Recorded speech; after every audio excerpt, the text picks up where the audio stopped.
You know what's been bugging me lately? Oh, yeah? What's up? It's this constant drumbeat about China and Taiwan. Hmm?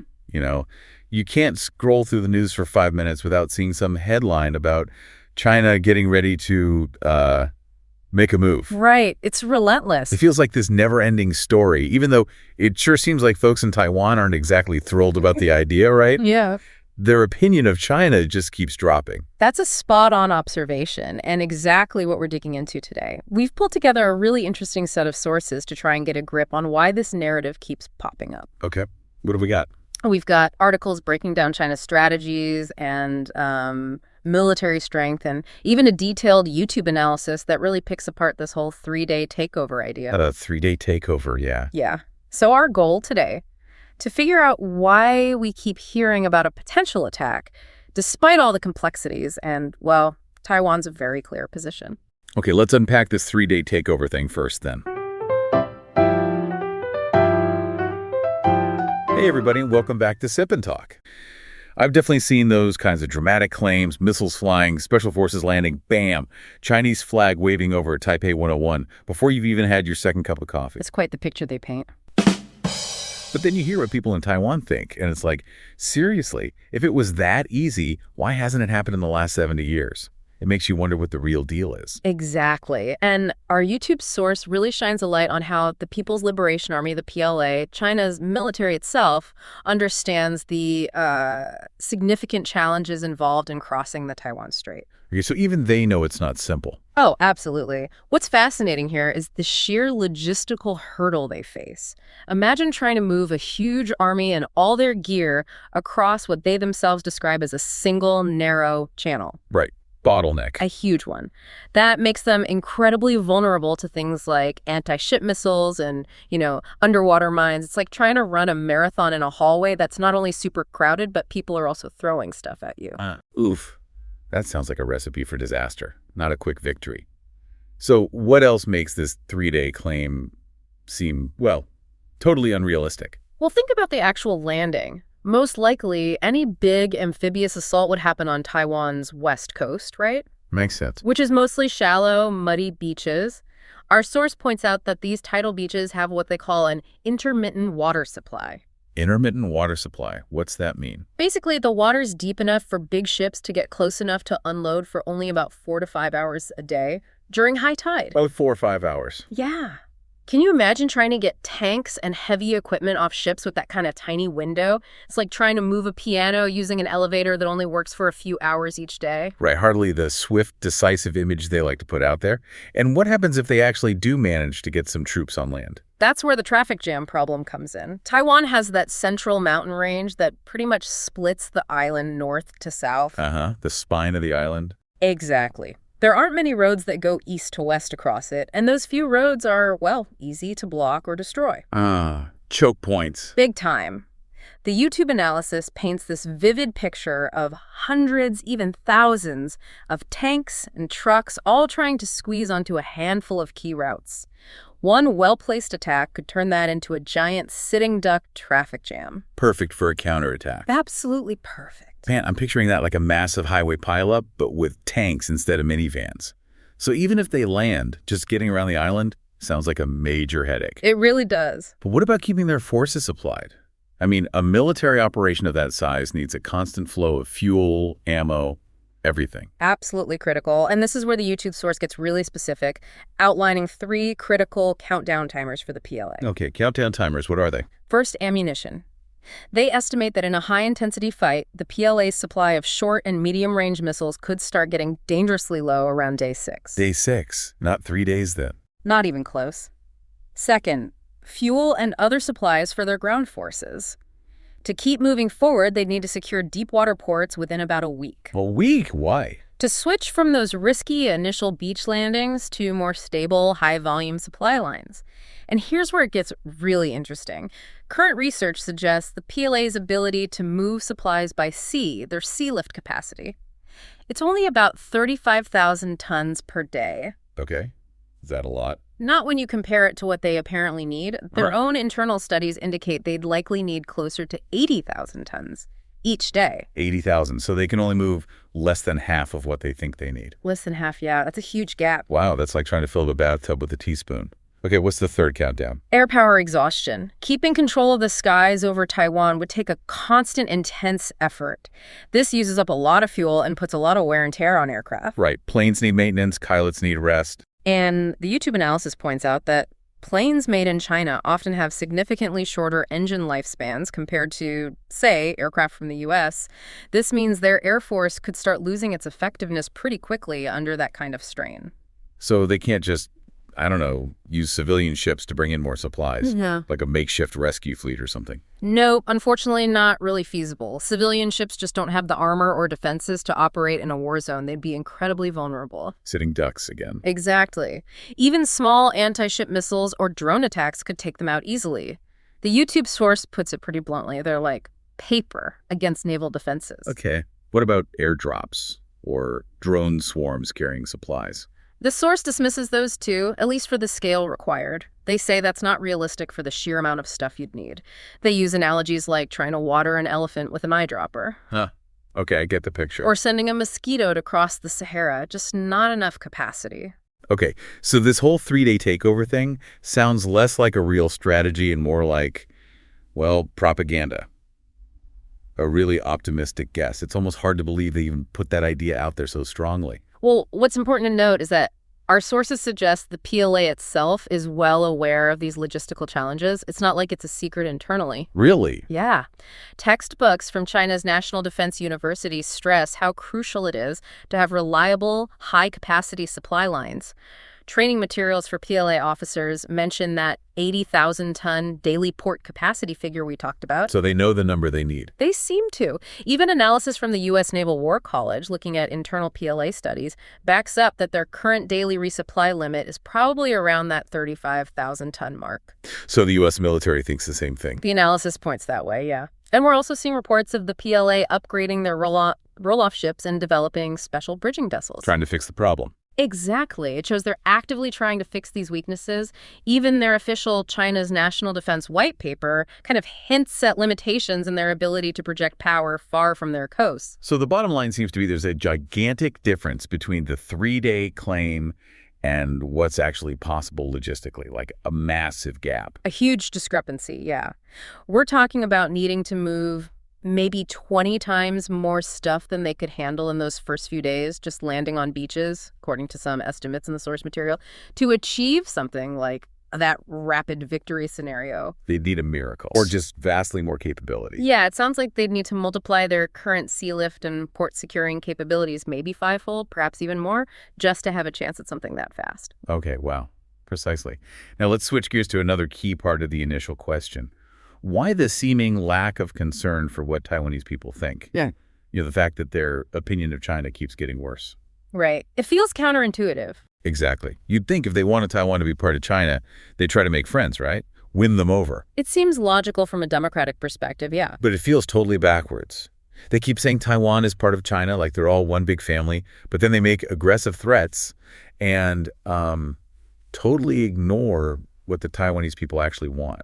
It just doesn't compute. Well, to understand this, we need to look at how the Chinese Communist Party, the CCP, the ruling party in mainland China, sees its own legitimacy. Okay, how do they see it? Unlike Taiwan, which has a democratic system, the CCP bases its right to rule on control, stability, and a strong sense of national identity, especially this idea of national rejuvenation. National rejuvenation. Yeah. Righting historical wrongs, making China strong again. That's the core narrative. The CCP's overarching goal is restoring China to what it sees as its rightful place as a leading global power.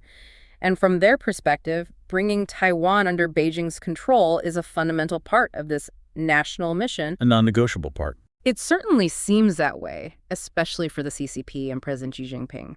So the opinions of the Taiwanese people, while maybe noted, become less important than achieving this historical national goal. So it's more about fulfilling this idea of national destiny than about what the people living in Taiwan actually want. Like their feelings are secondary. That's a central part of it, according to these analyses. You mentioned the confusing soft and hard approach. Yeah, the carrot and the stick. offering economic benefits but also rattling sabers. Right, offering friendly talk and economic benefits on one hand, while increasing military threats and aggressive language on the other. What's interesting, and maybe predictable, is how often this backfires. How so? Well, the more pressure and threats they apply, the more resentment it seems to create in Taiwan. It pushes people away. Yeah, I can imagine. It's like trying to convince someone to like you by constantly yelling at them or threatening them is probably just going to make them like you less. Exactly. A very human reaction. So why do they keep doing it if it's clearly not working to win friends? Well, the sources suggest the CCP believes that public opinion can be managed, reshaped, or perhaps ultimately ignored, especially after they potentially gain control. After unification. Yes. They often point to Hong Kong as an example of how they can bring a population that doesn't agree with them into line through what they call rectification, force alignment, basically. There's also a strong us versus them mentality at play. People in Taiwan who support independence are often portrayed, especially in mainland media, as enemies, as separatists who don't need to be persuaded, just dealt with. So it's not about winning hearts and minds. It's about eventually just taking control and then worrying about opinions later, or maybe not worrying at all. That seems to be a key part of the calculus. And it's important to remember that a lot of the strong words and propaganda we see coming from China isn't really aimed at convincing Taiwanese people anyway. Who is it aimed at then? It's often meant for their own people in mainland China. To build up nationalist feelings, show strength, demonstrate the CCP is determined to achieve unification, boost nationalism at home. Exactly. So even if people in Taiwan react negatively, the CCP might see that as a worthwhile cost for the benefits it brings politically at home. That's a pretty cold way of looking at it, just writing off the feelings of millions of people. It appears that way from the outside. But what are the real-world consequences of just ignoring how the Taiwanese feel? I mean, it can't be good for long-term stability, right? Even if they did take over. You're absolutely right. Ignoring Taiwanese sentiment has some serious consequences even now. It's led to more people in Taiwan wanting to strengthen their own defenses, for one. Makes sense. Self-preservation. It's pushed people who used to be more neutral, maybe leaning towards maintaining the status quo, towards being more clearly against China, and it's really alienated younger Taiwanese people. Next generation. Yeah, who mostly see themselves as distinctly Taiwanese, not Chinese. By prioritizing their own domestic political needs and nationalist feelings over building good relationships with Taiwan, they're actually pushing the two sides further apart. So it's counterproductive to peaceful unification, even if that was ever really the goal. It certainly seems that way. Our sources also touch on the psychological warfare aspect of those three-day claims we talked about. Right, trying to scare people. Exactly. Meant to make Taiwanese people lose their will to resist, to feel like it's hopeless. And some research has shown this kind of messaging can have an effect, especially on people who don't have a lot of trust in their own government. Undermining morale. But ultimately, China's policy seems focused on gaining control rather than persuasion. And that's driven by their core ideological belief in the importance of territorial unity. The usual soft power tactics like economic incentives just become less effective as Taiwanese identity gets stronger and stronger. So they're playing a long game, maybe? Even if it means making things worse in the short term. They seem to be thinking long term, yeah. Correct. Perhaps imagining a future where they can reshape how people in Taiwan think after unification happens, however unlikely that seems now. Sort of re-education project. It's a possibility implied by their approach. They also seem to put a higher priority on international power dynamics, trying to discourage the U.S. and Japan from getting involved, even if that means upsetting people in Taiwan. Deterrence over persuasion. Seems like it. The fact that China is spending more and more on its military, specifically for what they call anti-Taiwan independence, really shows where their priorities lie. It's also possible, the sources suggest, that they just don't fully understand or perhaps underestimate how strong Taiwanese identity is and how much people there might be willing to resist. A potential miscalculation, then. A potentially massive one. So for the average person living in Taiwan, what does all this mean day to day? Well, for Taiwanese people, it means feeling more threatened, definitely having a much less favorable view of China. You see that clearly in polls, the numbers are quite low. Understandably. It means a stronger sense of their own unique identity and unity, often in response to this external pressure. But also, unfortunately, more political division internally as they debate the best way to handle this constant threat. Yeah, that pressure can split societies too. Okay, so we've talked about why we keep hearing about China attacking Taiwan, despite the logistical nightmares and the negative impact on Taiwanese public opinion. Now, let's dive into another key question from our sources. Why does China's economic success seem to go hand in hand with its desire for military expansion and a more assertive stance in the world? Right. The connection between economic growth and military ambition. This is a pretty common pattern historically with countries that become more powerful. As a nation's economy gets stronger, it often looks to expand its influence globally. Flexing its muscles. Pretty much. Our source uses the analogy of China wanting its own version of the Monroe Doctrine, for Asia basically wanting to be the dominant power in the Asia-Pacific region, pushing others, like the U.S., out. Okay. Makes sense in a power politics kind of way. And this push for military strength is also deeply tied to the CCP's need to maintain its power at home, its legitimacy, and that big idea of national rejuvenation we keep coming back to. Economic success gives them the money and resources to build up their military and project power outward. Can you give me some specific examples of how this economic growth turns into, military expansion and assertiveness? Absolutely. Look at the Belt and Road Initiative. While it's presented primarily as an economic plan to connect countries through infrastructure. Building ports and railways. Exactly. It also has significant geopolitical effects. It increases China's influence, creates economic dependencies, and sometimes gives them strategic foothold. Then there's their activities building artificial islands in the South China Sea. Yeah, the island building. That's a clear example of using economic resources, literally pouring sand and concrete to gain military control over vital international shipping lanes, creating facts on the ground, or water, rather. Controlling trade routes. And resources. And of course, the growing military pressure and diplomatic efforts to isolate Taiwan are all part of this larger goal of political unification, backed by their increasing economic and military might. The economy funds the pressure. It sounds like they're also trying to make up for past historical grievances, right? Yeah. Our source mentioned something about wanting to right old wrongs, the century of humiliation. Exactly. There's a strong historical element, or at least a narrative, at play here. The CCP often frames China's rise as a way to overcome that century of humiliation that China experienced from, say, the mid-1800s Opium Wars to the mid-1900s end of WWII. So restoring pride. Restoring pride, reclaiming what they see as China's rightful historical place and status in the world. Economic growth provides the means to do that. And nationalism plays a huge role in getting public support for these goals. Oh, so?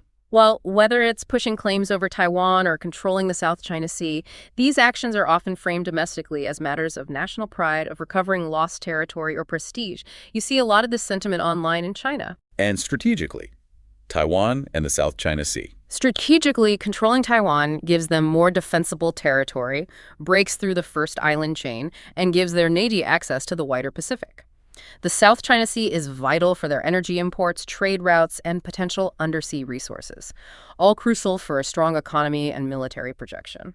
And the money makes it possible. Directly. Since the economic reforms started back in the late 1970s, China's massive GDP growth has directly funded the modernization of its military. It's now the second largest military budget in the world, allowing them to build aircraft carriers, advanced missiles, project power much further than ever before. It almost sounds like a classic case of a country getting stronger and wanting to throw its weight around. Our source even mentions the Thucydides trap. Can you explain that? Right. The idea of the Thucydides trap, it's a well-known theory in international relations, popularized by Graham Allison, though the concept is older. It suggests that conflict is likely, though not inevitable, when a rising power threatens to displace an existing dominant power. Like Athens challenging Sparta in ancient Greece. That's the original example Thucydides wrote about, yeah. So China's actions, its assertiveness, its military buildup can be seen as fitting this historical pattern of emerging powers wanting to reshape the global order, potentially leading to friction with the established power, namely the U.S. Okay, so we understand why a China on the rise might be looking to expand its military influence. It fits a pattern. But what about the opposite scenario? Our sources also touch on whether a China that isn't rising or even declining economically would automatically be better for world peace. That's a really crucial question, isn't it? Because it's not so simple. It seems like there could be some downsides to that scenario, too. There definitely could be. On the one hand, you could argue that a Chinese economy that's slowing down or struggling could mean less money for military expansion. Maybe budget cuts in military spending, less funding for things like the Belt and Road. So less capacity to project power? Potentially. And if the government is more focused on internal problems like economic issues, unemployment, social stability, debt, they might be less likely to be aggressive externally, perhaps more focused on keeping things stable at home. Makes sense. Focus inward. Plus, if the world relies less on China economically, it could make it easier for democratic countries to adjust their supply chains, do that de-risking people talk about, which might reduce China's leverage. So that sounds like it could lead to a more peaceful world, right? Less money for weapons, more focus inward, less economic clout. Not necessarily. That's where the counter-arguments come in. Our source warns about what's sometimes called the turn internal to external strategy. What's that? It's where a government facing serious problems at home, economic stagnation, public discontent might actually increase nationalism and create tensions with other countries. To distract people. Exactly, to distract their own population, rally support around the flag, blame foreigners for problems. So, paradoxically, economic trouble could lead to more external aggression, like increasing pressure on Taiwan, not less. Wow. Okay. That's worrying. And history gives us some cautionary tales. Some analyses suggest that autocratic regimes facing decline sometimes become more dangerous, more willing to take risks.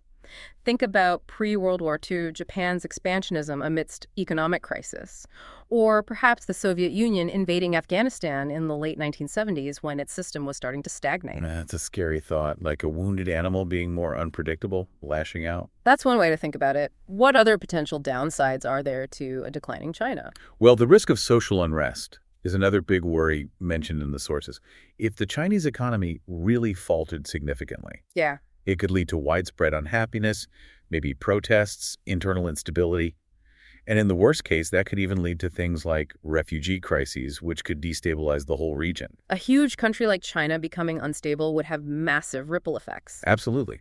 And because the global economy is so interconnected, a major downturn in China wouldn't just stay in China. It could hurt its trading partners all around the world. Right. Economic contagion. We're all linked. So the key takeaway here seems to be that a weaker China doesn't automatically mean a more peaceful world. It's way more complicated than that. Exactly. That's what our sources conclude. The crucial factor isn't just whether China's economy is strong or weak, but whether China's political system evolves. Does it move towards being more open? Does it respect international rules and norms? Does it honor the sovereignty and choices of others, like Taiwan? So the economy is secondary to the political system. In terms of predicting peaceful behavior, yes, arguably. The best-case scenario for long-term peace, according to some analysts, though it seems unlikely right now, would be significant political, maybe even democratic reforms within China. Without that kind of fundamental shift, a declining China could bring its own significant dangers to global stability, just different ones, perhaps. Okay, so to sum things up from this whole deep dive, it sounds like this constant talk about China attacking Taiwan comes from a really complicated mix of things. Nationalistic goals, strategic ambitions, and the need for the CCP to maintain its grip on power within China. A potent mix. But these goals face some very real and significant logistical challenges. Those beach landings, supply lines, the whole thing that the simple 3-day takeover claims completely ignore. Huge practical hurdles, yeah. And China's apparent disregard for what Taiwanese people think, their declining favorability. That seems to come from their different understanding of what makes their rule legitimate, their non-democratic basis, and their unwavering focus on unification above almost all else. Prioritizing the national mission over local sentiment. Right. And finally, while economic growth has definitely fueled China's military expansion and assertiveness, following that historical pattern. The rising power pattern. Yeah. But the possibility of China's economy slowing down doesn't automatically guarantee world peace and could even create new unpredictable risks depending on how the CCP reacts. Precisely. It's not a simple equation, and it leaves us with a big question for you, the listener, to consider. Given these internal contradictions in China's approach, the ambitious words versus the practical difficulties, the desire for unification versus alienating the very people they claim, and given the strength of Taiwanese identity, what does this all mean for the future? For the region? For the world? Yeah, what happens next? It's a complex situation with a lot of potential outcomes and definitely something worth thinking more about, watching closely. Absolutely. Well, to you, our amazing listener, we hope this deep dive has given you a bit more to chew on regarding this complex and, frankly, constantly changing situation. Hope it was useful. And if you enjoyed geeking out with us today, make sure you hit that subscribe button for more deep dives into the stuff that matters. We try to make sense of it all. And while you're at it, hey, be sure to check out our buddy Micky's YouTube channel. He's got some unique perspectives on everything from competitive cheese rolling to existential dread of mismatched socks. And Micky. Yeah.